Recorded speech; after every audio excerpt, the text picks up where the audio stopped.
One on one, I wanna play that game tonight. That was a Stephen Bishop song. Welcome to another edition of Bury Your Bookie. I'm Jeff Deforrest. Thinking about that for a reason.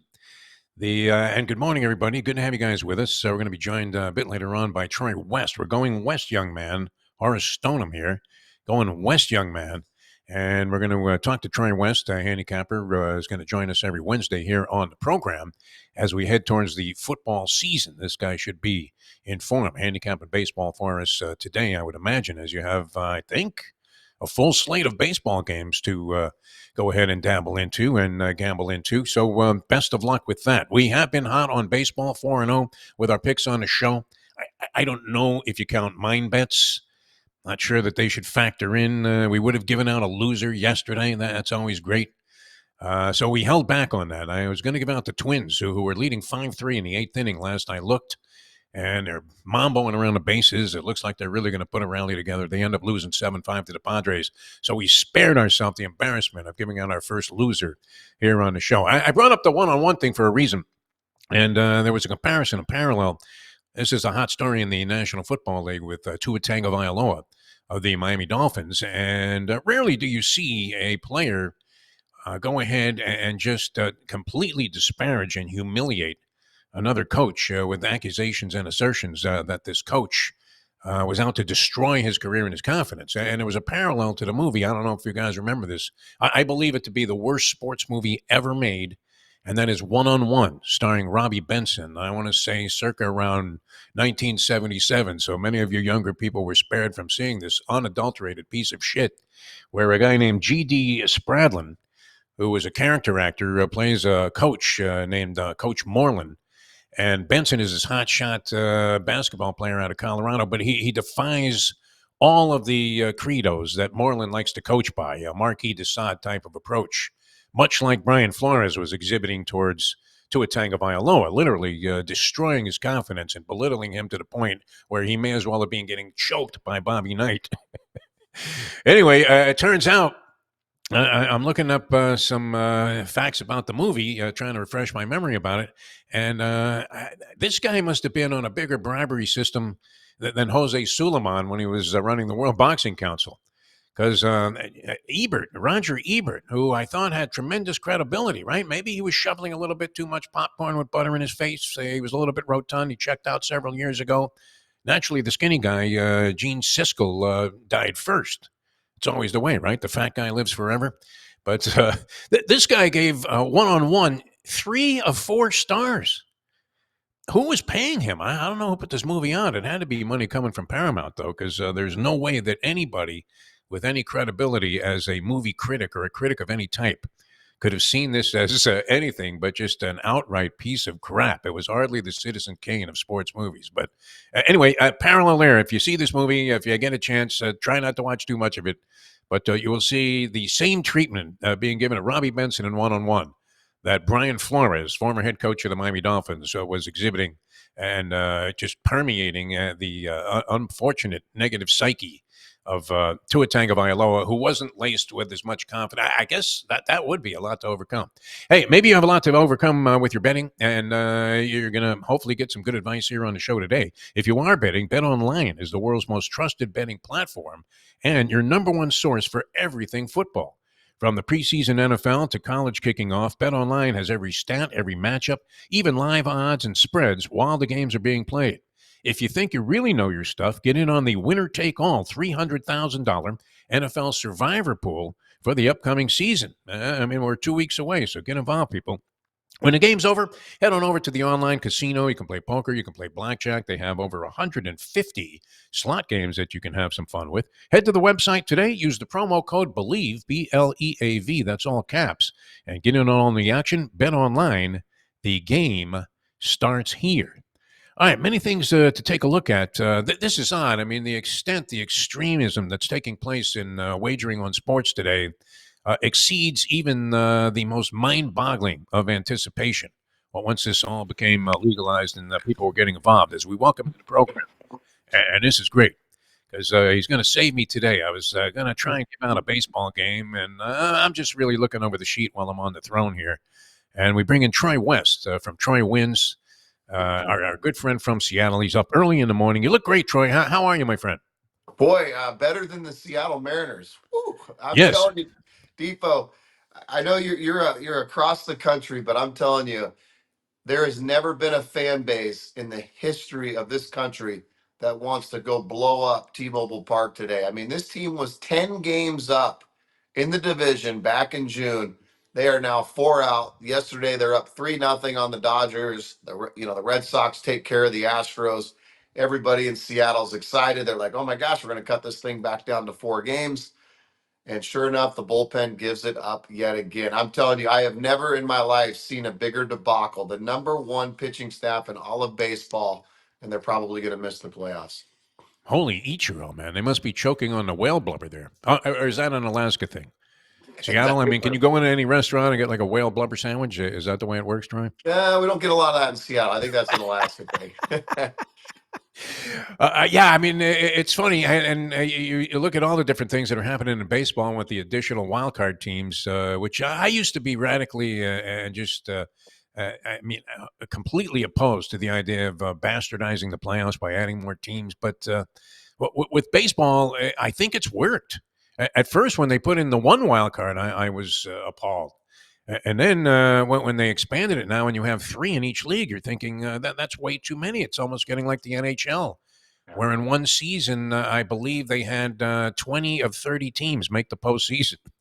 The way the playoffs were structured, but it's made these races far more interesting and keeps cities involved. So I don't know. You're hanging by a thread there in Seattle and taking these shellackings every night. I was going to give out the Twins last night. And I'm glad I held back because that was a tough beat. I don't know how the Padres came back. It seemed to me when I saw a glimpse of the game, the Twins were just literally, I mean, dancing around the bases and adding run after run in the eighth inning of the ball game, and you figure they're going to hang on, and then the next thing you know, you're tagged with a loss. So it's no easy hill to climb trying to handicap baseball these days.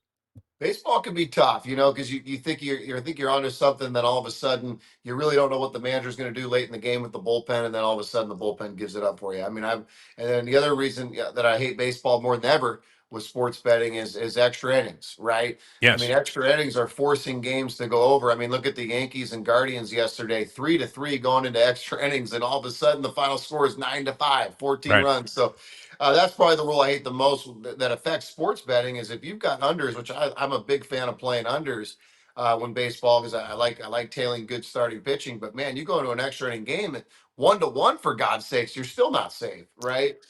So I can't stand that rule. It's forcing a lot of games to go over, and bullpens have been brutal this year. It's kind of like the college football overtime, where you have a 14-13 game and it goes to overtime and they end up scoring 6 touchdowns apiece. And you could have, taken the total in the NBA All-Star game and it would have eclipsed that by the time they finish everything off. How excited are you, Troy West, and how geared up is your organization for the onset of college football, which begins this week? And then, of course, we're talking about 2 weeks to the National Football League season. I'm ecstatic. I couldn't be more excited. We've been dialing into this for a long time now. It's kind of weird how college football did it this year. I know they've got the Dublin game coming up Saturday with Florida State and Georgia Tech, which actually should be a pretty good football game. But other than that, you've got the Hawaii Delaware State game, and you've got actually I'll give you guys an official pick on the show. This won't be my pick for later. I got my pick for later, but All right. Montana State heads into New Mexico. They're an 11.5 point favorite. This is a good Montana State team. Lost in overtime last year to North Dakota State, 35-34. This is a good team. This line should be around 16, 17, 18 points. It's not because I think the elevation changed in New Mexico, but I think Montana State goes in there and puts a beating on New Mexico. They're favored by about 11.5. Montana State's going to put a beating on them.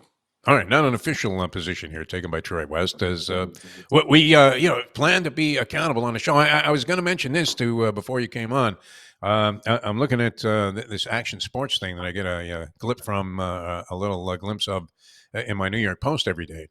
And wow, has betting expanded? Sports betting has expanded to horizons and parameters and extremes that I never would have anticipated. Where this gentleman today is making a recommendation not in an actual tennis tournament that's taking place, but in the qualifying round for the U.S. Open, recommending that people play, I believe it's Lucas Pouille, the Frenchman, in a qualifying match. He has some brilliant logic surrounding that.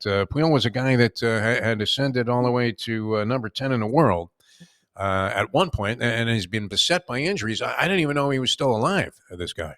I would have thought you had a better chance of seeing Bjorn Borg in the qualifying than Lucas Pouille.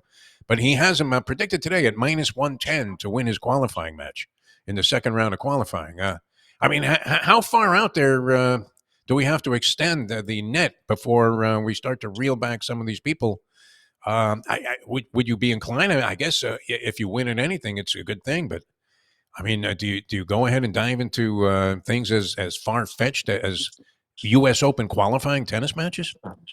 Well, I think the sports betting nation, like you said, it's gotten out of control. I mean, at least out here in Washington, you still have to drive up to the casino and go in with your cold hard cash and place a wager. You can't Is do that that on right? you do Wow. out here in Washington. Still got to do that. Even at DraftKings, we've got DraftKings out here. We've got MGM. We've got it all. You have to go into the casino and place the wager. So the stuff on the phones is getting out of control, right? I mean, I was with a buddy recently, and I mean, he's betting U23 soccer games is literally the category. U23 soccer games is the Wow. category that he could bet on. You could bet on table tennis. I mean, my God, we talked about it last week. Handball in the Olympics. I mean, the stuff's just getting out of control. You can bet on Korean baseball at night. I mean, you could be going 365. I think that's what the That sports got me through books the want. pandemic, by the way, Korean Yeah, baseball. exactly. The sports books want you to do it, right? The Yeah. more you can bet on, the more likely you're going to lose. So they're going to let you bet on everything: hot dog eating contest, burger eating contest. They're going to let you bet on it. So Yeah, my mother, it's I've mentioned unbelievable. this. She used to leave me a message. She's a sweet woman with a bit of a German slash Polish accent, and she would say, "Jeff, call me back. You never call me back. My number is 888 admitted." I'm like, Mom, man, I'm not going to get duped into calling this number here because she thought I was gambling excessively on anything. But even I would take a look at that and say, wait a minute. I mean, am I really going to be induced into betting on and what the guy had to say made perfect sense, right? You're figuring this wheel is a cinch. So he'll probably lose in straight sets in qualifying today to his fellow Frenchman. All right, we want to get into some handicapping for tonight. You gave us Montana State to blow out what? North Dakota State New as a Mexico, New Mexico. They New got New Mexico. Mexico. Okay, Yep, yep. and that was just something like a bonus pick here from It's a Troy bonus pick. A bonus West pick. at Troy Wins. So, what do you have going? I mean, it sounded like you're ready to take a firm position against your beloved Mariners every night. And by the way, I did the math. We gave this out on a show we did here on NoFilter. .net called License to Steal before the baseball season started. And our theory was we had inside information that the Marlins were going to not only be awful, but then tank completely the season, clean house like they did. They're firing everybody. I think they fired the mascot again, and they've closed the concession stands at this. I mean, it's ridiculous. They've shut down the house. We gave them out as an under. Believe it or not, the total at the time was 79 wins, coming off a reasonably decent performance a year ago with Skip Schumacher getting manager of the year, and he comes back. Now he's going to be out of here also. They would need to go. I mean, when do we get online, Troy? We don't need to hedge on this one, I don't think. They need to go 33-3. If they go 33-3, we lose to a push. I mean, we get our money back, but what are the chances of that? I would have to think. I mean, would you wait online for a week, just staring at the guy behind the window there, saying, "When are you going to pay me?" There's no way that this is going to happen. Yeah, a lot of these casinos offer the early cash out option, right? They want you to Yes, go in now and get your money and put it on something else. So I'm surprised you haven't gotten the early cash out option with the official payout being on there. No, the Marlins, it's been hard to watch. I think that I came in April. That early payout option. Yeah, truly incredible to look at where they were last year. Yeah, And what are they going to do now with Sandy Alcantara? Are they going to ditch him here in the offseason as well? Boy, they're in bad shape. They made me a little bit of money yesterday going with the D-backs yesterday, and but boy, whew, that's a dismal franchise right now. That's hard to watch. stinking a joint out, and wow, that was good, solid inside information. That came from a guy that would never disparage. I mean, this was a loyal, long-time insider with the Miami Marlins, going all the way back to their Florida Marlin days. and as positive a guy as you could ever find. All right, I mean, he had me convinced that Jose Urena was going to win the Cy Young one year. Which his very first pitch as the opening day starter that season that we predicted he would win the Cy Young, Troy, went for a home run. Yeah. so, Yeah. so that was it. I mean, and that was a sign from the gods of gambling of things to come. But anyway, that looks pretty solid, right? 33-3. I don't think we need to hedge off on that. All right, where are we going tonight on the board? Troy West, Troy wins, ladies and gentlemen, and our baseball pick of the day. 12:45 Pacific time start. I'm going to the Giants White Sox game. You've got Logan Webb going up against Garrett Crochet. Crochet's been rough here the last few outings. Hasn't really even gotten out of the fourth inning, but this is a guy that was on people's Cy Young watch for a long time. Logan Webb starting to play better baseball. The Giants are playing better baseball. I like the under 7.5. It could be 7 or 7.5. I got it at 7.5 last night. Hopefully you can still get that number, but if you can't, we can still record it at 7. But I like the under a lot. I think Logan Webb's going to throw another outstanding game. I think Crochet bounces back. Neither of these teams have seen each other. So I'm going with the under in this game. Garrett Crochet, like I said, has been rough as of late. This guy hasn't pitched as many innings as he has in years past, but he's going to shut down the Giants today. I like this to be like a 2-1, 3-1 type of baseball game. Give me under 7.5. White Sox Giants today. All right, very good. I thought you were going to take a shot with the Sox there at what looks like about 2-1, a very robust 2-1 for a team that is threatening. I don't know. Do they eclipse the all-time record for futility? My favorite team of all time, the 1962 New York Mets, who ended up what? They were 40-120. That was unbelievable. With the has-beens, they had like Duke Snyder leading off, playing center field. He was 87 years old. He could barely get to the dugout without needing assistance when he ran off the field. Can they do it? I don't know. What do they have? 30 wins so far, the White Sox? Oh, it's ugly, and I sure hope not, because I got a great story for you. A good friend of mine, and a guy that actually played baseball in the same high school division that I played in, Grady Sizemore, the new general manager of this team. I thought he was flipping burgers a few weeks ago, and all of a sudden I hear he's the manager of the Chicago White Sox. So I sure hope they don't do it on his watch. This has been probably, like you said, a bigger debacle than the Marlins. This has been hard to watch, but this team's got no talent. They've got nothing in the minor league system. The lineup's atrocious. I mean, Roberts Jr., what happened to him? I mean, my God, this is a guy that we're watching in the home run derby yesterday, thinking he could be the next Aaron Judge, and now this guy probably belongs in Double A. So hard to watch. I hope they get it together. I don't see it yet. They're 30-97. Whew, it's hard to watch the Wow. Chicago White Sox. Can they win 10 more? If they get stuck on 9, that would be brilliant. The Mets were so bad they didn't make them play the last 2 games that they had. They just said 40-120, we'll take it. Yeah, enough's enough. All right, Troy, always a pleasure. How can people find your stuff? Because you put out a lot of good stuff. I mean, it's not necessarily if you're looking for advice and handicapping expertise. I mean, maybe you're looking for validation, just somebody that shares the same opinion you do, that you consider to be a reliable source of this kind of thing. Where can people find your stuff? Yeah, get to our Instagram. It's Troy West. That's the Instagram. The website is troywins.com. We cover absolutely everything. It's not just myself. We've got a great core of handicappers that work together each and every day to find the public winners. That's the number one goal, is putting money in your pocket and burying your bookie, right? Burying That's the what we're bookie. trying That's to the do. We're goal. going to That's the goal for us as well. trying to bury him with an under today. Giants, you don't have to wait long for this one, people. I mean, we're talking about 3:45 on the East Coast here. And, so Giants and the White Sox under with a well-pitched game. We're looking for Gibson versus Koufax, and a well-pitched game. Maybe they play it in under 2 hours, and you're collecting money there on the under 7 and a hook. Troy, always a pleasure, my friend. Thanks so much for joining us here on the show. Thanks a lot, Defo. Have a good one. All right, the great Troy West, ladies and gentlemen. All right, final note here. So he likes the under, and we're going to go with that as our official Bury Your Bookie pick today. Although it isn't, I don't know. I thought he was going to give us the White Sox there at 2-1. That would be really stepping out remarkably.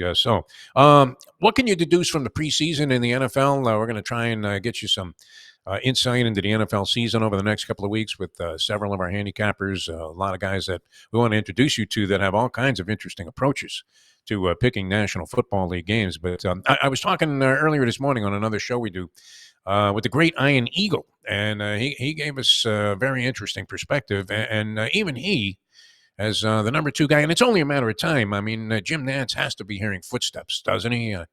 Hello, friends. I thought I heard, and that's how Ian came on the show today. I mean, he's ready to take over that number 1 chair, be working with Tony Romo. So, very astute observer of professional football. He's been doing the Jets preseason package, he said, and that the feeling there is like it is with a lot of teams, one of optimism. I'm not sure. We gave out on the show at plus 210 the Dolphins, Miami Dolphins, our hometown team, to win the AFC East, thinking that the Jets never meet up to anticipated expectations. And the Buffalo Bills, I think, are going to go backwards a little bit. I really do. But I'm trying to figure out, I mean, what could we deduce from the preseason now that they used to do like a Genghis Khan type of thing? Jimmy Johnson, when he was coaching the Dolphins, he would invite the press out to the field on a 110-degree, just blast furnace melting day. And he would have these players run the middle drill, which, if you're not familiar with it, I mean, they had this initiation into the FAMU band, Florida Agricultural and Mining University, or whatever it is, FAMU.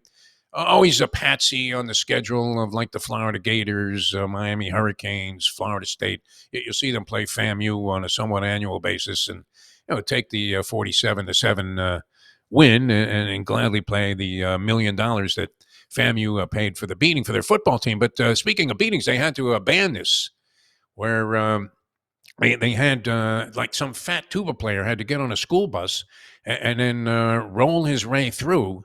And while he's being paddled and attacked with all kinds of different hideous objects, and eventually, sadly, a guy died as a result of this and the beating that he took. And they eventually they saw the light there, even though they knew this was going on forever, and they banned the practice as part of your initiation into the FAMU band. I mean, it was horrendous, absolutely horrendous. And that's what this middle drill was like for the football players. But now, I mean, you have almost nothing going on in practice. We went out to a Dolphin practice the other day, and literally the horn went off, and you're thinking they're going to change positions and maybe line up for some goal line stands. And they went to arts and crafts. All of a sudden, you're watching, these rookie wide receivers, and they're making, ashtrays. You ask yourself, how is this going to get them in condition for the regular season? So the conclusion was we really couldn't deduce much of anything from what's going on in the preseason. So temper your enthusiasm for thinking that you have some knowledge. Ian Eagle, that the Jets seem to be where they want to be at this point. And I don't know if that means they're going to go ahead and revisit the playbook of Tony Sparano when he was offensive coordinator there. But everybody's optimistic at this stage, and yet I don't know that you could safely deduce anything from the preseason. Go back last year when the Pittsburgh Steelers had Kenny Pickett, and they were touting him to be their quarterback. Now he's OOP, out of the picture. The first unit for the Steelers in the preseason last year in limited action, they had 5 drives, and they all resulted in touchdowns. And then you saw the Steelers stagger out of the gate offensively and throughout the regular season to the point where they now have 2 new guys competing for quarterback, and they fired the offensive coordinator about midway through. So if you're trying to take too much out of the preseason, don't read too deeply into it. You hear these warnings all the time, but people always want to go ahead and make conclusions and figure that they have an edge. You know nothing from what's happened in the preseason, even less so now than you did years ago when it seemed like some of these games mattered to a